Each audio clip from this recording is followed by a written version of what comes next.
새해가 밝았습니다. 우리 새해에는 우리 성도님들 마음에 원하는 일들, 계획하는 일들이 많이 이루어지기를 바라고요. 또 하나님의 축복을 많이 받았으면 합니다.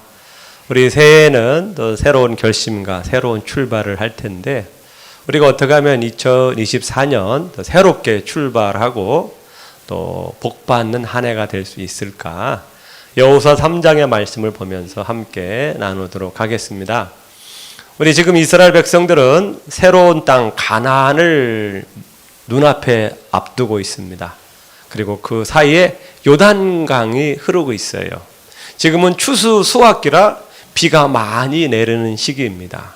그래서 물이 많이 나서 강둑을 넘칠 만큼 큰 물이 지금 흐르고 있어요.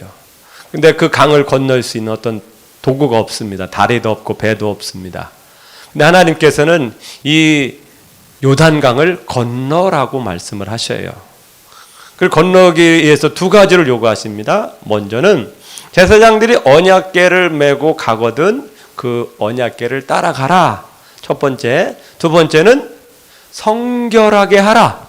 이렇게 두 가지를 요구하고 계십니다. 그 요단강을 건너는 데 있어서는 별로 관계가 없어 보이는데 우리 하나님은 이스라엘 백성들의 요단강을 내가 건너게 해줄 테니 두 가지만 해라는 거죠. 언약궤를 따라가라. 또 하나는 성결하게 하라입니다. 우리 지난 시간에 언약궤에 대해서 살펴보았죠. 길이가 1m 25, 세로 75, 높이 75cm의 나무 상자입니다. 재질은 시띠나무라고도 불리고 조각목이라고도 불리고 아카시아 나무의 일종입니다. 한번 사진 있을까요? 이렇게 생겼습니다. 그 위에는 이제 천사들이 두 명의 천사가 날개를 이렇게 덮고 있는 겁니다. 그리고 가로 125, 세로 75, 넓이 75cm의 나무 상자입니다. 그리고 저거를 늘 어깨에 메고 다닐 수 있도록 양쪽에 나무 기둥이 있습니다. 저 나무 재질이 뭐라고 했다고요? 시띠나무. 같이 해보겠습니다. 시띠나무. 저런 종류입니다. 볼품 별로 없죠? 막 뒤틀리고. 저게 바로 시띠나무라는 건 잘 보이시나요? 불이 하나에서 잘 안 보이나요? 불 좀 한번 꺼져 보셔요. 저게 바로 시띠나무입니다. 저각 보면 자세히 보면 안에 가시도 있어요. 날카로운 가시가 있고 잎사귀는 굉장히 가늘어요. 왜냐하면 사막지대에 자라는 나무예요. 사막에는 나무가 귀한 겁니다. 이 나무가요, 뿌리가 얼마나 깊이 내려가는지 땅속 40m, 50m까지도 내려갑니다. 왜냐하면 물을 찾아 내려가야 하기 때문에 나무 크기는 크지 않지만 뿌리는요 40m, 50m, 심지어는 막 100m까지 내려가는 엄청난 강한 생명력을 가진 나무입니다. 그래야만이 사막에서 살아남을 수 있기 때문에. 근데 모양은 별로 볼품 없죠? 반대로 솔로몬이 지은 성전을 지은 제목은 백향목입니다. 백향목 있나요? 예. 좀 멀리서 보지만 아주 아름드리하고 일직선으로 된 아주 훌륭한 목재입니다. 저것을 레바논이라는 곳에서 지중해를 타고 배를 싣고 와가지고 이스라엘에 저 목재를 사용해서 성전을 지었습니다. 저 백향목에 비하면 이 시띠나무는 너무 초라하죠. 왜 하나님께서 저런 좋은 목재를 놔두고 시띠나무 이렇게 막 구부러지고 저렇게 볼품없는 나무로 했을까? 저 나무 재질이요, 이 사막에서 자라다 보니까 굉장히 단단합니다. 굉장히 단단하면서 다루기가 힘들어요. 그리고 이 목재로 사용하기에는 너무 이렇게 막 나무 간격이 짧다 보니까 목재로 사용하기가 굉장히 좋지 않은. 그래서 웬만한 목수들은 목재로 사용하지 않고 땔감용으로 많이 쓰인다고 합니다. 그런데 하나님께서는 하나님의 법궤를 만드는데 저 시딤 나무를 사용했습니다. 저 시딤 나무는 우리 인간을 상징하는 모습입니다. 나무가 결이 세고요, 잘 다루어지지 않고 뒤틀러지기 쉽고, 그런 나무를 하나님의 법궤로 사용하셨다는 겁니다. 저렇게 나무를 다듬어서 안과 밖을 금으로 덧입힙니다. 그래서 안과 밖을 금으로 덧입혀요. 금이라는 것은 99% 정결한 걸 말하는 거죠. 금으로 왜 덧입혔습니까? 그 나무의 모든 허물을 덮고 예수님의 거룩한 은혜와 예수님의 그 거룩함과 은혜로 덮어버리는 거예요. 그래서 나무는 보이지 않고 겉과 안은 예수님의 그 거룩과 보혈로 덧입혀서 우리를 순결한 사람, 의로운 사람으로 만드신 겁니다. 그리고 저 법궤는 어디에 놓는다고 그랬죠? 성전 안에서 가장 거룩한 장소인 지성소에 놓게 됩니다. 하나님께서는 우리를 허물 많고 죄 많고 고집센 우리를 하나님의 자녀 예수님의 보혈로 덮어주십니다. 100% 깨끗한 예수님의 거룩한 보혈로 은혜로 우리를 덮어주시고 의로운 사람, 거듭난 사람, 순결한 사람으로 만드셔서 이제는 하나님과 교제할 수 있도록 허락해 주신 거예요. 그래서 우리는 거룩한 존재입니다. 금으로 덮었다는 것은 이사야서 43장 4절 말씀처럼 우리는 보배롭고 존귀한 자입니다. 그래서 법궤를 따르라는 것은 우리의 존재 가치를 바로 알라는 겁니다. 정말 시딤나무처럼 별 볼 일 없는 그런 인생이었지만 하나님께서 우리를 불러주셔서 예수님의 거룩한 보혈과 능력 우리를 깨끗하게 해주셔서 예수님의 보혈로 덮어주셔서 우리를 거룩한 존재, 의로운 존재로 만드셨고 이제 하나님과 교제할 수 있는 그런 관계로 만드셨습니다. 그리고 더 나아가서 이제는 우리가 이 법궤 안에는 뭐가 있다고 그랬죠? 세 가지가 있다고 그랬죠? 첫 번째는 뭡니까? 십계명의 2개의 돌판, 그리고 만나를 담은 항아리, 그리고 아론의 쌍난 지팡이가 있습니다. 하나님께서는 우리에게 우리의 몸을 법궤같이 귀한 존재로 만드셨습니다. 그리고 이 외적인 모양이 만들어졌다면 그 안에 말씀으로 채우고 은혜로 채우고 하나님의 능력으로 채우기를 원하시는 겁니다. 십계명의 2개의 돌판은 하나님의 말씀을 상징하는 거죠. 하나님의 말씀은 우리를 인도해 주시는 말씀입니다. 우리가 우리 안에 하나님의 말씀을 늘 모시고 살아가기를 원한다는 겁니다. 하나님의 말씀을 모시고 살아가기를 원해요.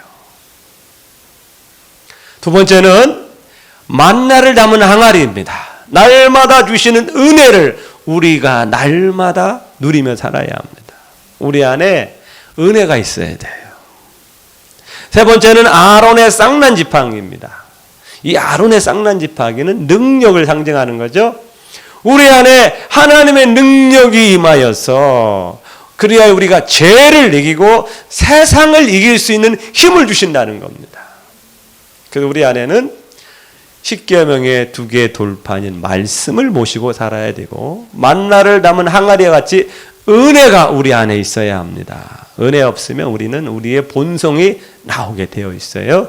세 번째는 하나님의 능력이 우리 안에 있어야 합니다. 능력이 임하고 있습니다. 성령의 능력이 우리 가운데 임하고 있기 때문에 우리는 죄를 이길 수가 있고 세상을 이길 수가 있고 육체를 이길 수 있는 힘이 있어요. 우리가 그 힘을 사용하면 이길 수 있다는 겁니다. 하나님은 우리를 씨띠임 나무에서 하나님의 법궤같이 보배롭고 존귀한 자로 만드셨습니다. 아멘. 우리는 보배롭고 존귀한 자입니다. 그리고 하나님께서 우리를 지성소에 갖다 놓으셨어요. 이제는 하나님과 가까운 교제를 할 수 있습니다. 주님의 은밀한 곳에 우리는 놓여져 있는 거예요. 그리고 이제는 우리 안에 말씀을 채우셔야 돼요. 뭘 채워야 된다고요? 말씀. 두 번째는 은혜. 은혜를 채우셔야 돼요. 세 번째, 능력. 하나님 이걸 주시겠다는 거예요. 이걸 있으면 우리는 세상에서 승리할 수 있다는 것입니다. 오늘 좀 더 말씀을 한 가지 더 보겠습니다. 언약궤를 따라가라. 그 의미를 좀 살펴보고자 하는데요. 언약궤를 따라가라는 말은 무엇을 의미합니까? 왜 언약궤를 따라가라 했을까요? 오늘날 언약궤는 말씀이죠. 말씀을 따라가라는 겁니다. 이 말씀은 언약궤보다 앞서지 말라는 뜻입니다. 언약궤를 따르라는 것은 언약궤보다 앞서지 말라는 거예요. 하나님보다 앞서가지 말라는 겁니다. 새해에는 우리가 하나님을 믿는다는 것은 하나님과 함께 하나님을 모시고 가는 것이 신앙생활인데 하나님보다 앞서가면 안 된다는 거예요.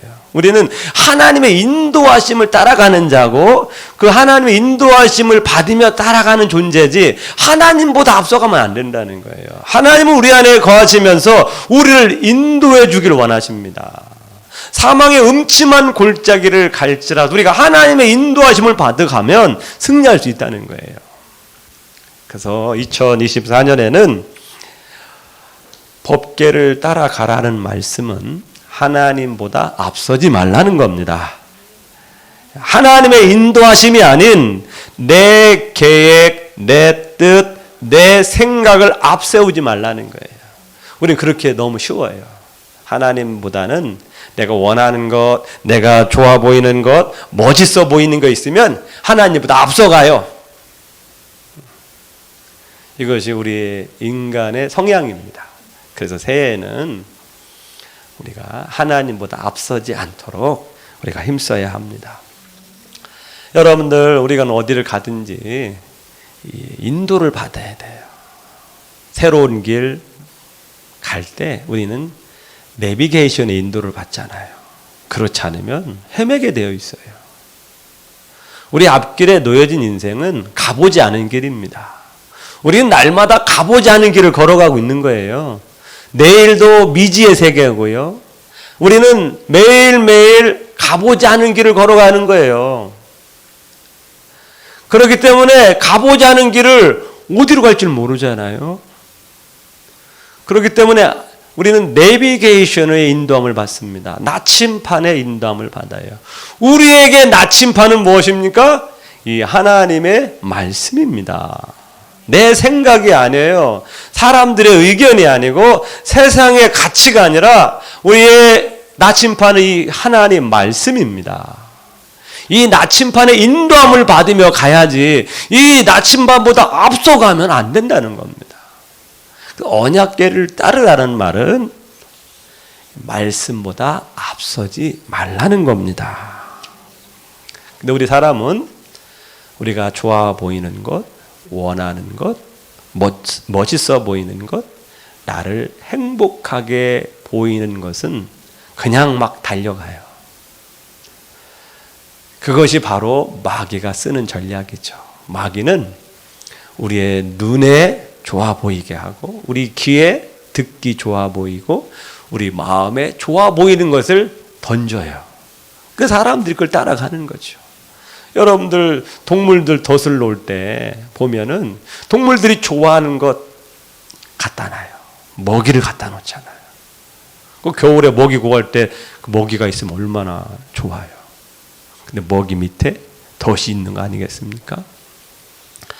아브라함과 그의 조카 롯이 있죠? 여러분, 아브라함과 롯이 여러 가지 재산이 많아지면서 이제 결별해야 될 때가 있습니다. 그때 아브라함이 조카 롯에게 선택권을 주죠.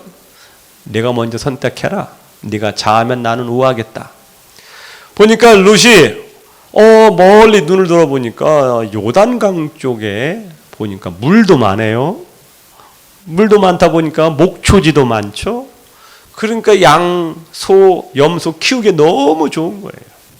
그래서 눈에 보이는 그 요단강 쪽을 선택을 합니다. 그 당시에는 정말 탁월한 선택이다라고 했죠. 하지만 어떻게 됩니까? 그 일로 인해서 결국은 롯과 그의 집안은 불행이 찾아오는 거 아닙니까? 그 당시 선택할 때는 최고의 선택이다라고 본인 스스로 생각했으면 정말 내가 머리가 좋다, 운이 좋다라고 생각했지만 그 일로 인해서 롯은 그의 아내는 소금 기둥이 되고 간신히 그와 그의 두 딸만 살아남게 되지 않습니까? 목축업을 하는 롯에게는 더할 나위 없이 좋은 땅이었습니다. 물이 넉넉했고요, 목초지도 풍성했어요. 하지만 그것이 결국은 불행의 길이었다는 것입니다. 이처럼 우리는 하나님의 인도하심이 아닌 우리 눈에 좋아 보이는 선택을 하게 되면 많은 경우 그것이 우리에게 아픔을 가져다 준다는 것입니다. 세상이 그래요. 우리는 하나님보다 앞서가면 안 됩니다. 2024년 하나님 우리 인도해 주기를 원하셔요.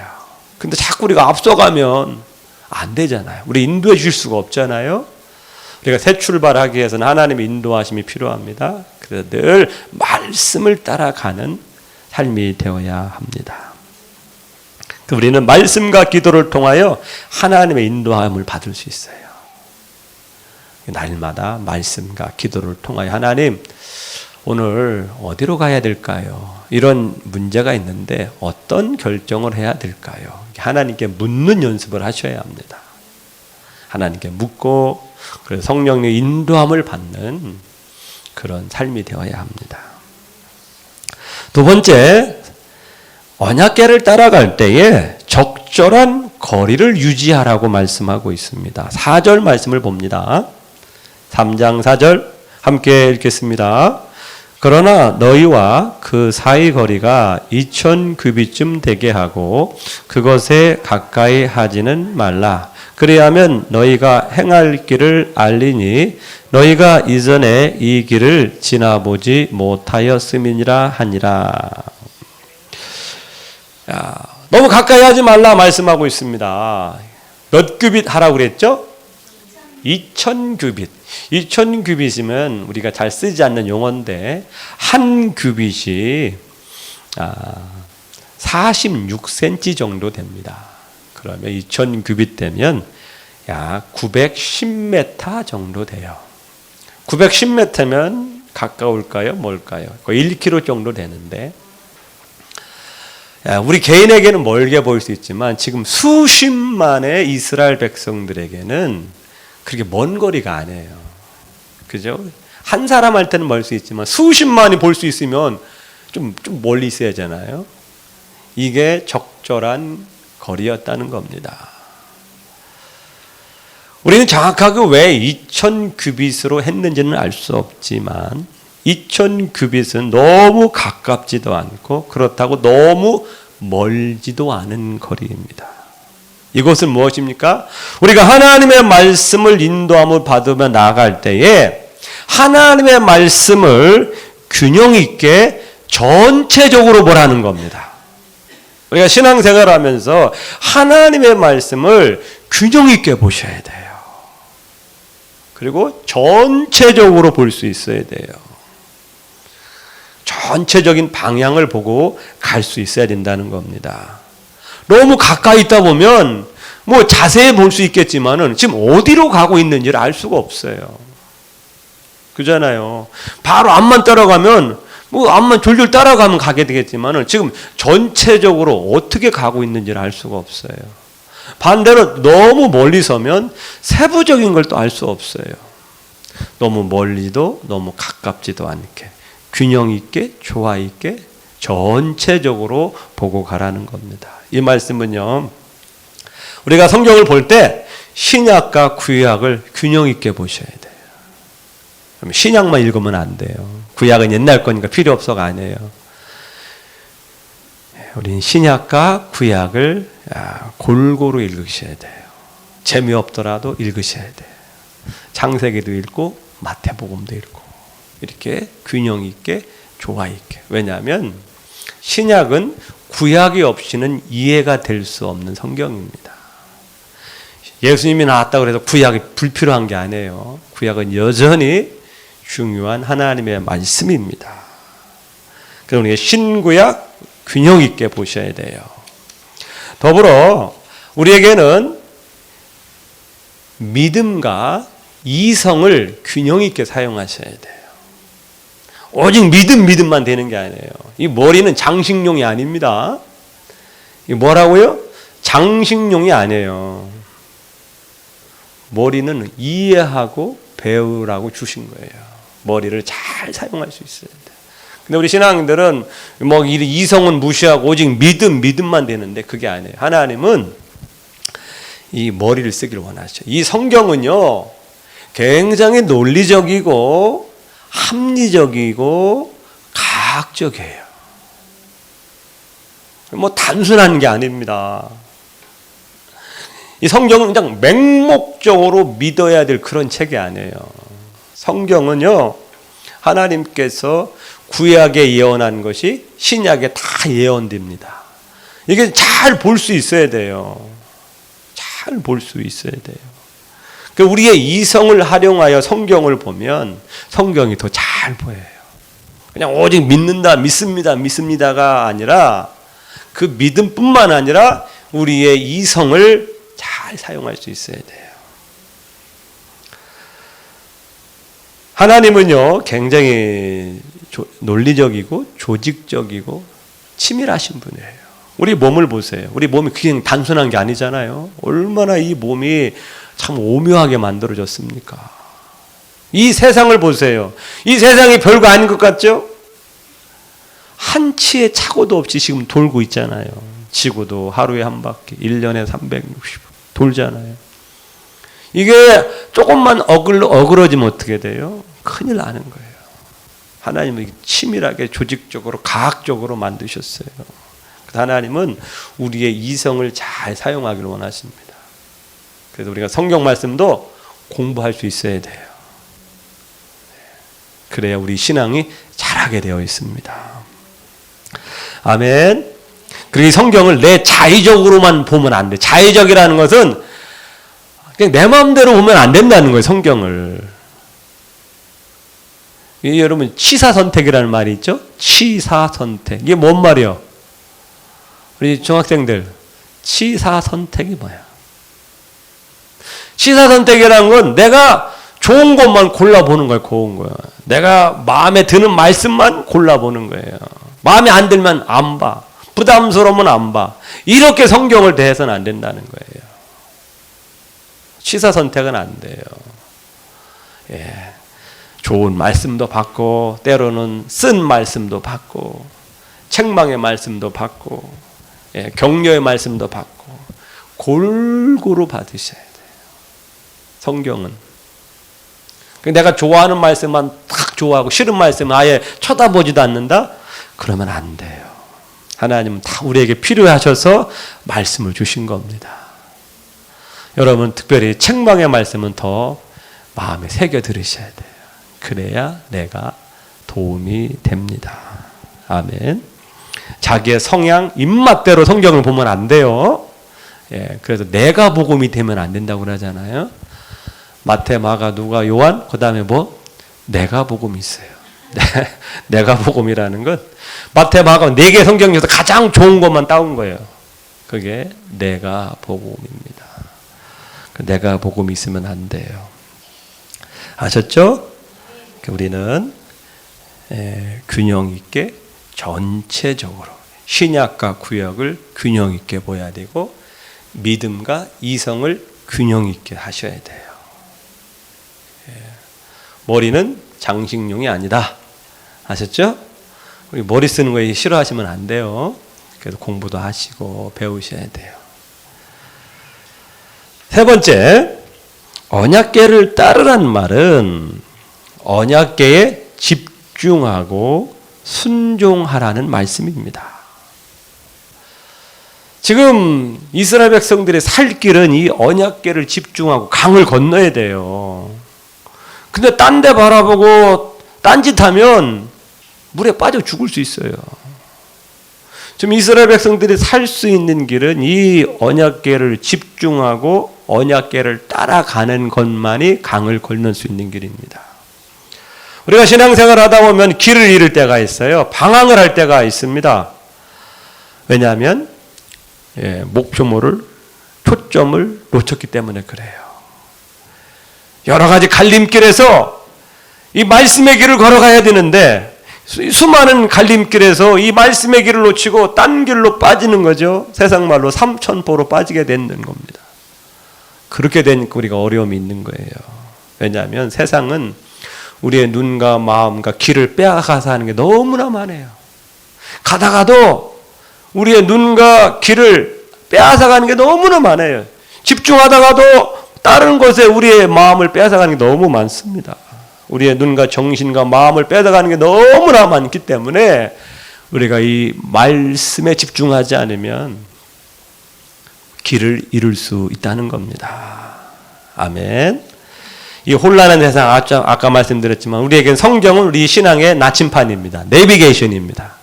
이것을 놓치면 길을 잃어요. 특별히 갈림길에 섰을 때, 뭔가 여러분이 선택을 해야 될 때는 이 내비게이션을 집중적으로 보야 돼요.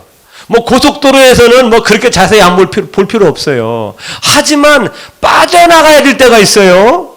그리고 길이 여러 개로 나누어질 때가 있어요. 그때는 더 집중을 하셔야 돼. 여러분이 뭔가 선택을 해야 될 때, 인생의 선택을 해야 될 때는 더 성경에 집중하셔야 돼요.